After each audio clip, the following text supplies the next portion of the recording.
Blair hailed a taxi and quickly slid into the back seat, desperate to get away. She wanted a drink, but going to a bar alone in broad daylight felt like asking for trouble. Tears streamed down her face, despite having held herself together when confronting Dan and Laura. Where to? The driver's voice cut through the fog in her mind. Home wasn't an option. Sutton and Kira were at work, and she didn't want to sit in an empty apartment replaying the image of Dawn tangled with her cousin. She gave the address of her office. At least there she could pretend to work and maybe figure out her next move. The taxi pulled away, and she took a deep breath. The driver kindly pointed out the tissues in the compartment. She grabbed one and wiped her face. Her phone rang and had called 6 times, but she ignored it and shoved it back into her bag. By the time she arrived at Kingston Industries, her makeup was ruined. She inhaled, walked into the lobby, and handed her suitcase to Maggie, the receptionist, suddenly remembering the baseball bat still in her hand. At least she had a sense of security. In the restroom, Blair tidied her makeup and hair, though her blue eyes were still a little red. She collected her belongings and took the elevator to the executive floor. When she asked if Roman was in, she learned he had gone out.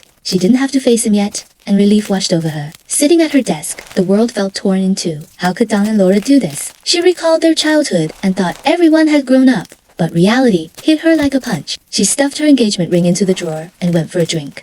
In Roman's office, she grabbed a bottle of whiskey and took a sip, the burning liquid bringing a fleeting clarity. Her thoughts raced over Dan and Laura's betrayal and her disappointments with men. Just as she lifted the bottle to drink again, a tall figure appeared at the office door. "Who are you?" She squinted, her speech slightly slurred from the alcohol. The man stepped closer and took the bottle from her hand. Blair froze, heart racing. She couldn't believe her eyes. Blair. His voice was low, unreadable, and his gaze made her chest tighten. In that moment, she realized that all her pain might not be over yet. Click on the homepage link. Download TikTok app, search for PPDK247 to watch more content.